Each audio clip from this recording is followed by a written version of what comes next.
నమస్తే. Welcome to Telugu రాజ్యం. ఈరోజు మనతో పాటు ఉన్నారు సీనియర్ అనలిస్ట్ భరద్వాజ్ గారు. వారితో మాట్లాడేద్దాం. సార్ నమస్తే. నమస్తే.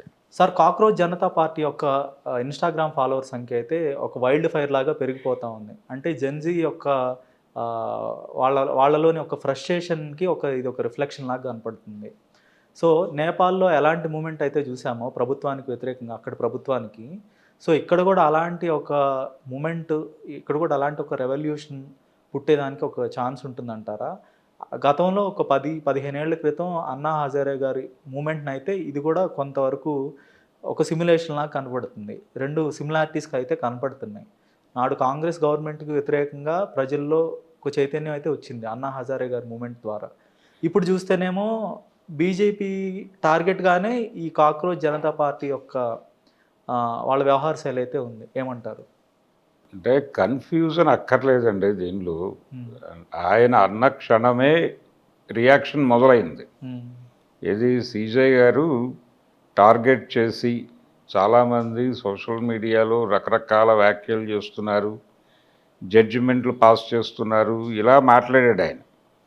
మాట్లాడుతూ నిజానికి చెత్త ఉంటే బొద్దింకలు వస్తాయి, ముందు చెత్త ఉండటానికి రీజన్ ఎవరు అనేది చూడాలి. అలా కాకుండా అంటే ఒక రకంగా కాక్రోచెస్ ప్రోగ్రామ్ చాలా పాజిటివ్గానే చూడాలి. ఎందుకు చూడాలంటే చెత్త వచ్చేసిన తర్వాత కొంతవరకు అవి క్లీన్ చేసే ప్రోగ్రాంలో భాగంగానే ఎంటర్ అవుతాయని ఎందుకు అనుకోరు మీరు అని ఆయన నేరుగా క్వశ్చన్ చేసిన వాళ్ళు చాలామంది ఉన్నారు. అవును మేము బొద్దింకలమే అన్న పద్ధతిలో ఆయన్ని పేరు ప్రస్తావిస్తూనే నేరుగా సీజే గారి గురించి ప్రస్తావిస్తూనే మాట్లాడిన వాళ్ళు చాలామంది ఉన్నారు. ఈ రియాక్షన్ ఇంత వైలెంట్గా ఉంటుంది అని అర్థం చేసుకోలేదు ఆయన మొదట మాట్లాడినప్పుడు.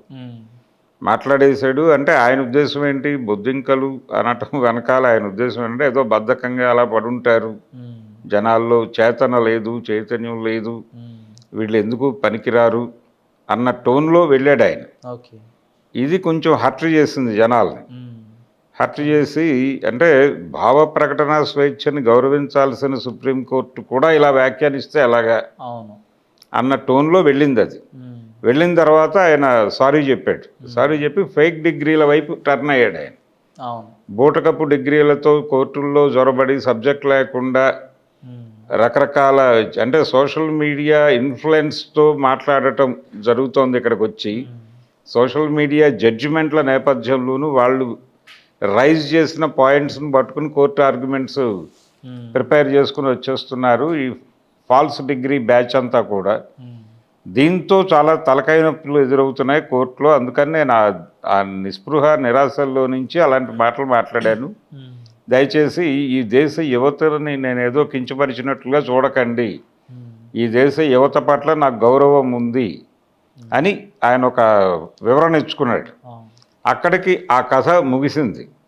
అయితే ఈ బొద్దింకలు అనే దానికి ఈ చర్చ సందర్భంగా వచ్చినటువంటి ప్రాధాన్యత, దీన్ని పట్టుకొని ఇప్పుడు ఇతను ఈ అభిజిత్ అనేటువంటి కుర్రాడు, ఇతను పబ్లిక్ రిలేషన్స్, పబ్లిక్ అడ్మినిస్ట్రేషను ఈ సబ్జెక్టులతో అతను బోస్టన్ యూనివర్సిటీలో ఉన్నాడు. దానిలో నుంచి అయిపోయింది అతను కూడా ప్రస్తుతం యాక్చువల్గా ఏదైనా ఒక పని దొరుకుతుందా అని వెతుకుతున్న సందర్భమే. ఈయన చెప్పినట్టుగా బొద్దింకే అతను కూడా, నిరుద్యోగ బొద్దింకే. సో ఆ నిరుద్యోగ బొద్దింకకి ఒక ఐడియా తట్టింది. అంటే ఇప్పుడు ఎవరి ఉపాధి వాళ్ళు క్రియేట్ చేసుకోవాల్సిన ప్రపంచంలోకి అడుగుపెట్టాం. ఎవరో పిలిస్తే ఒక నోటిఫికేషన్ వస్తే అప్లికేషన్ పెట్టి వెళ్ళి టెస్టులు రాసి అది కాదు ఇప్పుడు ప్రపంచం. మీ అవకాశాలని మీరే క్రియేట్ చేసుకోగలిగినటువంటి కొన్ని ఏరియాస్ ఓపెన్ అయి ఉన్నాయి. చాలామంది అదే పని చేస్తున్నారు. నిజానికి ఎవరు ఖాళీగా లేరు. ఆయన అన్నట్టుగా ఎవరు ఖాళీగా లేరు. అది ఆయనకు అర్థం కావట్లా. అంటే ఆయన ఇంట్లో మనుషులు ఎలా ఉన్నారు అనేది పక్కన పెట్టేస్తే ఇప్పుడు పని బతకటం కోసం ఈరోజు భోజనం చేయడానికి నాకు పని కావాలనుకుంటే దొరుకుతోంది. ఏదో పని, బలానా పని అనుకుంటే కుదరదు. ఏదో ఒక పని చేసి సాయంత్రానికి ఒక 500 సంపాదించుకోవాలి అని ఎవడన్నా పొద్దున అనుకుంటే ఏదో ఒక పని దొరుకుతుంది. ఆ దొరికే పరిస్థితులు ఉన్నాయి. వాడు ర్యాపిడోకి వెళ్తాడా, లేకపోతే ఇంకేదైనా జొమాటోకి వెళ్తాడా, ఇలా 100 అవకాశాలు ఉన్నాయి మార్కెట్లో ఇమ్మీడియట్గా జాయిన్ అవటానికి. గతంలో నో వేకెన్సీ బోర్డులు వేలాడేవి. ఏది 90 దశకం 80 దశకం 70 దశకాల్లో నో వేకెన్సీ బోర్డులు ఉండేవి. ఆకలి రాజ్యం సినిమాలో సీన్ ఉంటుంది. ఒక ఆర్టిస్ట్ దగ్గరికి వెళ్ళి ఉద్యోగం అడుగుతాడు కమల్ హాసన్. అడిగితే లోపల అతను నో వేకెన్సీ అని బోర్డులు రాస్తూ ఉంటాడు. రాస్తూ ఇలాంటి బోర్డే ఒకటి బయట ఉంది మీకు కనబడలేదా అంటాడు. అంటే ఈయన అంటాడు ఇలాంటి బోర్డులు కూడా రాయగలనండి నేను అంటాడు. అప్పుడే ఆయన చెప్తాడు ఇలాంటి బోర్డే ఒకటి బయట వేలాడుతోంది అది కనపడలేదా మీకు అని. ఓకే అని చెప్పి బయటకు వెళ్ళిపోతాడు. అది ఆ రేంజ్లో నో వేకెన్సీ బోర్డులకు ఒక డిమాండ్ ఉన్న రోజులు నడిచినాయి. కానీ ఇప్పుడు వాంటెడ్ అనేటువంటి బోర్డులు చాలా చోట్ల కనిపిస్తున్నాయి. ఏదో ఒక పని దొరుకుతుంది ఇమ్మీడియట్గా. ఇటువంటి పనులు చేసుకుంటూనే ఆయన అన్నట్టుగా సోషల్ మీడియాలో వాళ్ళ ఖాళీ సమయాల్లో వాళ్ళ పద్ధతిలో వాళ్ళ రియాక్షన్స్ని అక్కడ వెదజల్లుతున్నారు. వాళ్ళకి అనిపించిన విషయాలు అక్కడ రాస్తున్నారు. అనిపించిన విషయాలు రాయటం కోసమే సోషల్ మీడియా ఉంది. సోషల్ మీడియా నీడ్ అది, మన నీడ్ కాదు. మనమేదో భావప్రకటన స్వేచ్ఛ అనుకుని అక్కడ మాట్లాడుతున్నాం కానీ మనతో మాట్లాడించడం కోసమే అది పెట్టారు.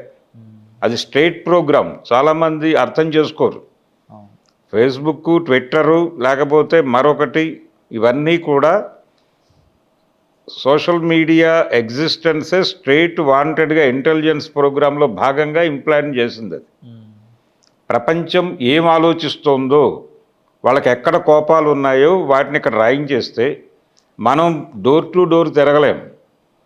అరుగుల మీద కూర్చుని ఎవడేం మాట్లాడుకుంటున్నాడో మానిటర్ చేయలేం.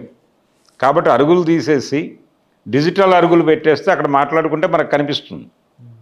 అందుకు సోషల్ మీడియా పుట్టింది అనే విషయం తెలియాలి కదా ముందు వాళ్ళకి.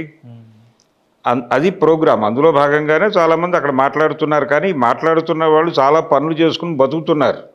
ఇక్కడేం డబ్బులు రావు వాళ్ళకి. వాళ్ళు భోజనం చేయాలంటే ఇంకో చోట ఎక్కడో జొమాటోలోనో ఏదో ట్రాన్స్పోర్ట్లోనో ఎక్కడో చోట మూటలు మోసు ఓ 2 గంటలో 3 గంటలో పనిచేస్తే అడిగి ఆ పూట భోజనం వెళ్ళిపోతుంది. మిగిలిన టైంలో సరదాగా సినిమా చూస్తాడు, లేకపోతే ఇంకేదో చేస్తాడు. ప్రపంచం ఇలా అయిపోయింది. గతంలో లాగా ఆలోచించట్లేదు యూత్. ఇది జంజీ పరిస్థితి. ఇన్స్టెంట్ రియాక్షన్సే ఉంటున్నాయి.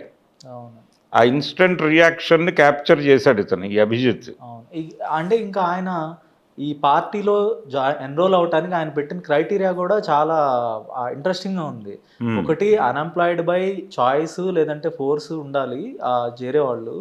తర్వాత లేజీగా ఉండాలి ఫిజికల్గా కానీ, లేదంటే ఫిజికల్గా లేజీగా ఉండాలి కానీ మెంటల్గా యాక్టివ్గా ఉండాలని చెప్పాడు.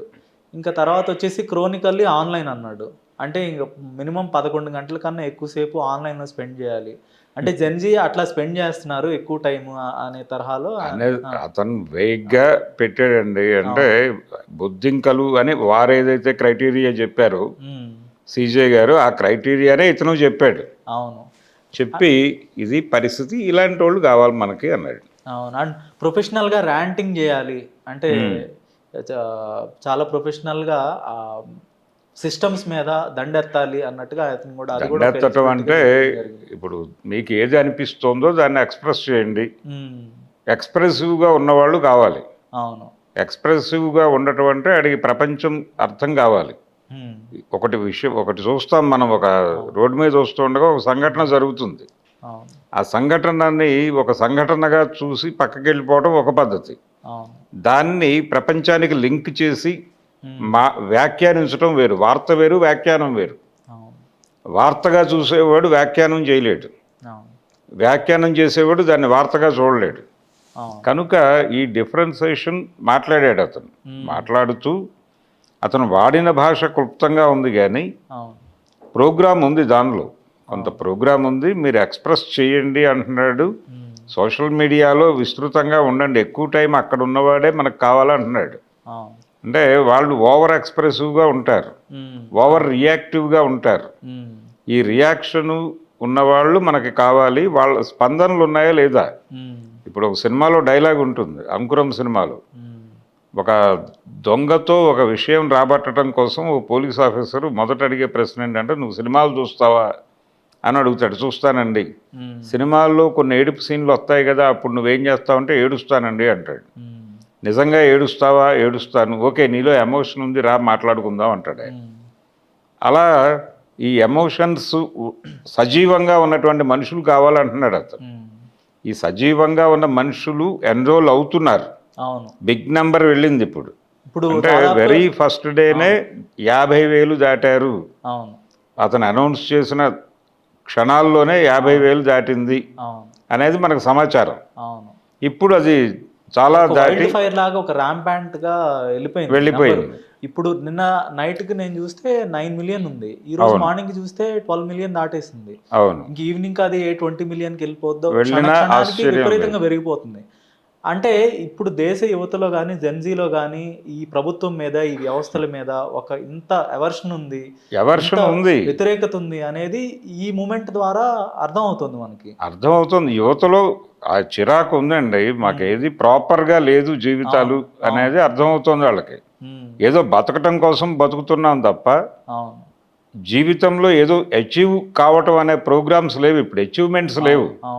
గతంలో కొంతకాలం ఉద్యోగం చేసి, లేకపోతే కొంతకాలం కూలి పని చేసి ఇది కూడబెట్టాను, లేకపోతే ఈ ప్రాపర్టీ కొన్నాను అని చెప్పుకునేవాళ్ళు. ఇప్పుడు ఆ పరిస్థితి లేదు ఎవరికి. అంత ఈజీ టాస్క్ కాదు అది. కాబట్టి ఆ భ్రమలు వదిలించుకోవడం బెటర్ అనే మూడ్లోకి వెళ్ళిపోతున్నారు జనాలు. అంటే కోరికల్ని చంపేసుకుని బతుకుతున్నాం మేము. కాబట్టి ఈ ప్రపంచంలో బతకటం కోసం బతుకుతున్నాం, కానీ మాకేం సంతృప్తి లేదు ఇక్కడ. ఆ సంతృప్తి కలిగించేవాడు ఎవడైనా వస్తే వాడితో ట్రావెల్ అవడానికి మేము సంసిద్ధంగా ఉన్నాం అనేది ఇందులో నుంచి వస్తున్నటువంటి ఒక ఇండికేషన్. ధన్యవాదాలు sir. Thank you. Hello, Telugu రాజ్యం ఛానల్ చూస్తున్నారా? సామాజిక, రాజకీయ, జీవన చిత్రణే తెలుగు రాజ్యం. అతిశయోక్తులు, అసత్యాలు ఉండవు. రాజకీయ కోణం కాదు, ప్రజా కోణమే కొలబద్ద. తెలుగు రాజ్యం వీక్షణ మీ ఉత్తమ అభిరుచికి నిదర్శనం.